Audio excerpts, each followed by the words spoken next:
ایک بار پھر آپ کو بتائیں، ترلائی کی مسجد میں خودکش دھماکہ، 31 افراد شہید ہو چکے ہیں، متعدد نمازی زخمی ہیں۔ حکومتی ذرائع کے مطابق خودکش بمباری کی شناخت ہو چکی ہے۔ اس پر مزید بات کر لیتے ہیں، ظفر ہاشمی میں جوائن کریں گے۔ ظفر، ابھی کیا اپڈیٹس آ رہی ہیں اس دھماکے سے متعلق آپ کے پاس؟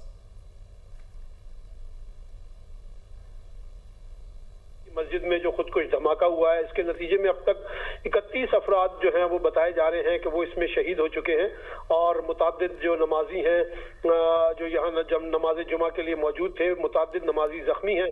اور اسی کے ساتھ ساتھ سرکاری ذرائع کے مطابق خودکش بمبار جو ہے اس کی شناخت ہو چکی ہے، اور مصدقہ اطلاعات کے مطابق خودکش بمبار نے افغانستان سے دہشت گردانہ کارروائیوں کی تربیت حاصل کی۔ خودکش بمبار متعدد بار افغانستان کا سفر کر چکا ہے، اور کچھ عرصے پہلے افغانستان سے ہی یہ پاکستان آیا تھا۔